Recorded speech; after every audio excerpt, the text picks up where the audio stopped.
Au programme aujourd'hui, je vais vous parler d'une technique de cryptographie qui consiste à complexifier le carré de Polybe qu'on a vu la semaine dernière. Si vous ne connaissez pas le carré de Polybe, je vous conseille quand même de regarder cette vidéo avant pour ne pas être perdu. Bon, on revient à nos oignons et donc le chiffre ADFGVX. Petit point historique, c'est un système de chiffrement allemand inventé par le lieutenant Fritz Nebel et introduit à la fin de la Première Guerre mondiale afin de sécuriser les communications radiophoniques lors de l'offensive sur Paris.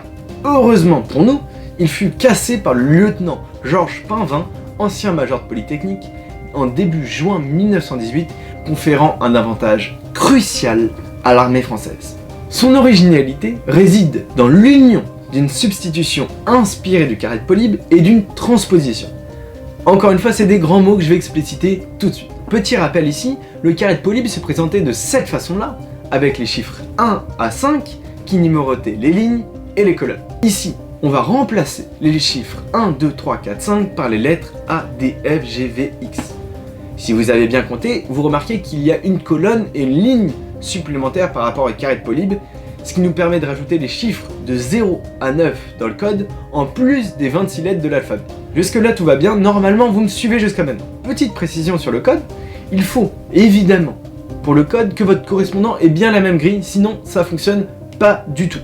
Et deuxième précision, la raison pour laquelle on a choisi A, D, F, G, V, X, c'est en raison de leurs codes Morse très différents les uns des autres, de façon à éviter les erreurs de transmission radio.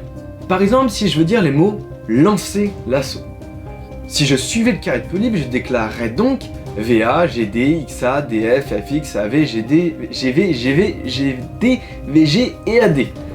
Mais en utilisant le code ADFGVX, ça ne se déroule pas du tout comme ça. Au tout début du message, si je souhaite lui envoyer le message « lancer l'assaut », je vais lui envoyer une clé lecture au tout début. Par exemple, le mot « chat ».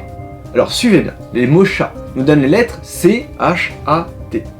Donc on va retranscrire le message dans une grille suivant les colonnes C, colonne H, colonne A et colonne T. Et on va mettre mon message lancer l'assaut, donc VA, GD, XA, etc. On le retranscrit dans cette grille comme vous pouvez le voir à l'écran. Et donc on a bien dans l'ordre VA, GD, XA, DF, etc.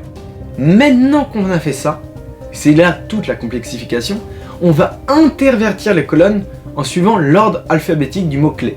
Donc le mot chat, donc il a C-H-A-T, et dans l'ordre alphabétique ça donne A-C-H-T. Et donc la colonne A de chat passe en premier, suivi de la colonne C, suivi de la colonne H, et enfin la colonne T en dernier. Et voilà notre message. On le relie avec la clé, ce qui nous donne GD, AG, GA, VX, FG, GV, AA, XD, VG, DF, VV et DD. Et donc pour mon message lancer l'assaut, j'écrirai le message chat pour donner la clé, et ensuite, justement, comme on l'a dit, GD, AG, GA, etc. Et mon destinataire va le déchiffrer en suivant les mêmes étapes dans l'ordre inverse. Vous voyez, c'est beaucoup plus compliqué que le carré de Polybe, c'est pour ça qu'on l'a utilisé pendant la guerre. J'espère en tout cas que vous avez bien aimé et surtout bien compris cette technique de cryptographie. Si vous avez aimé, n'hésitez pas à vous abonner ou à mettre des commentaires si vous voulez plus de détails.